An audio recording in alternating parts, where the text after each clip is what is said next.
Welcome back to CW Iowa Live. Lou along with our good friend Josh Denhart and Rebecca Herold, the privacy professor, joining us in studio right now, just trying to keep everybody safe. Yes. And this is perfect timing for you to come in here, Rebecca, the day after the entire world has been bombarded with devices that want to listen to everything that you want to say. Yes, and you know, truly, we're becoming a smart world in that everything is becoming smart, meaning it connects somewhere to the internet or peer-to-peer to other types of devices. But they're expecting that by next year we're going to have 90% of all types of devices that we use every day being smart and communicate. They even have now, if you can believe this, smart forks that actually keep track of how fast you're eating. Right, we showed that story a couple years ago when they first came out. People thought we were joking. They talked about a smart fork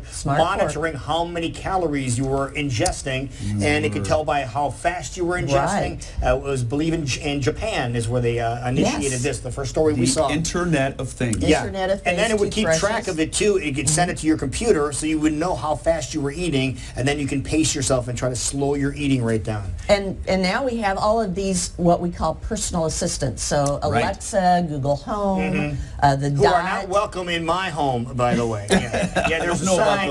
I'm going to get a sign and put it on my door. Alexa, not welcome here. Right. Because it scares me. It scares me what they will hear and what they can do. Well, and this is very important. If you got one of those gifts, typically they do not come with security implemented.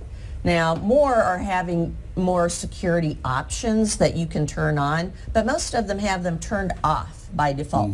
So number one, you need to go in there and turn on the security controls, meaning you need to encrypt all the data, because if you have someone come into your home and they might have their own wireless access point or a hotspot. I carry mine around. I don't have it with me now, but I have the ability to connect to the internet through my own little device that I carry with me. So if I was in there, I might be able to sniff your wireless and capture that data. Hear that? Now, for those people that might be watching, and we're throwing out Alexis or the Echo, or explain what these devices are designed for in the first place. What's the primary purpose of that Alexis? Well, the primary purpose is to make your life easier, so you don't even have to go to your laptop anymore. All you have to do is just, if you're wherever you're at, you can just ask a question. So it's like, instead of going online and doing a search, you can ask to, tell me about this or tell me about that, or to make it easier to make reservations at a restaurant, or to look up, someone if you're having car trouble. Well, tell me who's nearby that I can call about this. So it's truly like having your own personal assistant that sits on, your tabletop that you can ask. It's the next step of Siri. It is like Siri. It's a lot like Siri's So voice. if my car, if I realized my car battery was dead, I would come back in the house, slam the door, throw the keys across the table, and then just say, yell out. And just yell out, Alexa, call Ron the car guy. Right. You can do that, or these are smart enough now. Their artificial intelligence capabilities, or AI, is getting good enough. If they heard you storming in and throwing your stuff down, they might actually say, is there something wrong, Lou? Is there something? Yes, there are some now that are listening, and they can ask based upon what they hear. And that has actually started happening. So you need to make sure that... Okay, the last thing I would want to yelling at my kids and... Josh, is there something wrong? Yes! Josh. You stop talking too! Josh, I'm calling the services. Well, and keep in mind that data, what they say is, oh, don't worry, we don't actually start recording things until you say the name of the device. But it's getting to the point you don't have to. Because it has to be listening in perpetuity in order to pick up its own name. Exactly. And where's all that recording stored? It's in the cloud. So something that I've told your viewers many times before, but I want to tell it again. You need to make sure that you delete that data from the cloud occasionally, because they're going to keep it forever if you don't. So you don't want that being kept there and potentially shared with others. Your average Joe citizen will never do that, though. I know. That's why I'm on here saying you got to do that right now. Make an appointment. Alexa, remind me to erase everything. Yes, exactly. Seriously, that's and a good one of my use. tips that I've done in the past. It's like you have to remind yourself. So you need to remind, and if you're giving these gifts to people that maybe, maybe you have a grandmother that you worry about and you want some type of device to help, or maybe Sure. someone else needs more assistance in their home, they're giving them this gift. Well, don't just give it to them. Make sure you set it up. And make sure you change the darn default password too. Right. A lot of people say, but it's a good password. The default password is being used by millions of people using that same device. The crooks know what that default password is. So you need to change the default password and use two-factor authentication, which means you have to do two things to get access. You either have to give a PIN number or a password, and then you need to give something else. Usually they text you a code on your phone. Some items have a little like key fob, and it'll actually come with the device, so it'll give you a random number that's generated when you want to change your password, so you enter that in. So there's many different ways to do two-factor, but you have to enable it. Okay, that's just one thing we've had a chance to touch on right now. What else do we want to touch on this morning? Well, and with toys too, just a quick word about smart toys. These have the same problem as your personal assistants, only they're really something that you need to think about maybe even more, because just think about your dolls and your teddy bears that are also listening in the same way that your Alexas and your Google Homes are.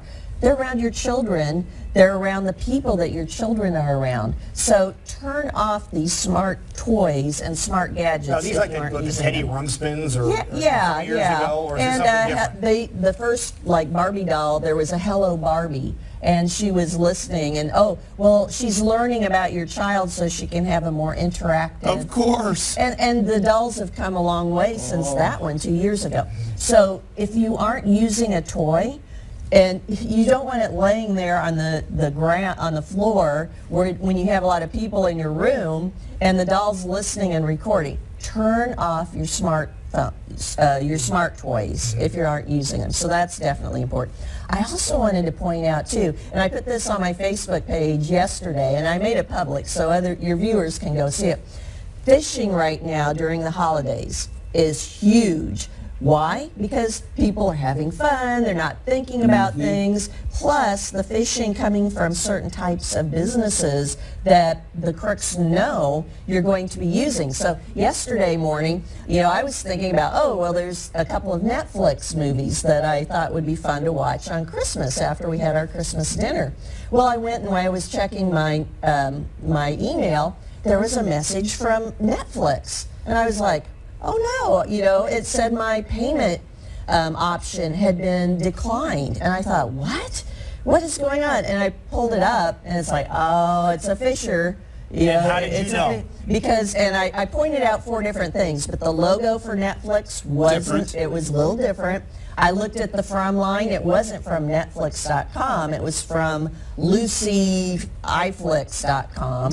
I also looked, it had a place to click here to update your never click, but hover. If you can hover your mouse without the temptation of clicking, you can see where that actual URL is going to go, and it wasn't going there either. And then it gave a phone number to call for Netflix. I checked that phone number online just using a search engine. And that's all you do is you copy the phone number and then you plug it into a browser. Yes, and oftentimes, as with this one, it showed that this was a fake phone number for Netflix. Not only Netflix, but what other businesses are you using at this time of year? Well, eBay, a lot of people, so there's Amazon. a lot of eBay, Amazon, and then of course all of your credit card companies, because they're going to be the ones that decline your card, or you need to update your payment information. So watch out for phishing at this time of year, because your guard is down. That's right. And you're getting inundated with so many emails. You're getting so much, and plus you're making plans, and it's like, I depend upon my credit card to pay for this.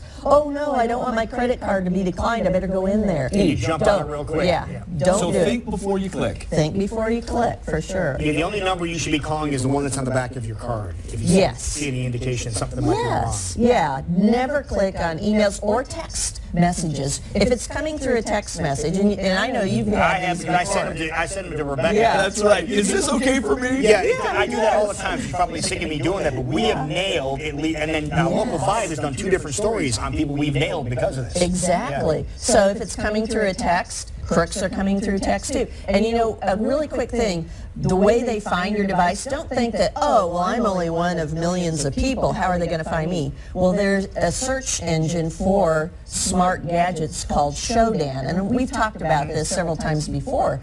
But Shodan will actually go out there and it will find and show you on a map very conveniently where all of these smart devices are that, number one, do not have passwords, and number two, that have the default passwords. So you want to make sure, if you don't have a password on there and you have a surveillance system set up with video, they can get into that video and You never know what also they're going to be able to do. Yes. So again, use your passwords and don't use the word password. That one rose for the popularity again. Password is not a good password. I'm just saying 1, 2, 3, 4, 5, 6, 7, 8, 9. Those are not good passwords as well. QWERTY's not. Yeah, the top of the keyboard, that's not a good one either. But, all right, people have a lot of questions, especially this week after getting all these different presents. Where can they get a hold of you? Yes, they can go to my website. I have a couple. I have privacyprofessor.org. You can go out there. I have Simbus360.com. And what I do is I help businesses to create programs to protect against all these things because they go after employees too. But just send me an email. There's a question mark on my sites, and if people have a question, they can send it to me. And I have some of your viewers that have sent me some really good questions about topics that I'll cover at another time. But just let me know. I love to hear from you because that helps me to stay aware also of what's going on out there in the general Very public. relevant. Very relevant. Be safe, everyone, and you're here to help. Thank you so much. Yeah, well, thank you. Well, I hope you have a great New Year's celebration, and Thank we will you. see you next time. Yes. See you next year. See you next year. Yeah.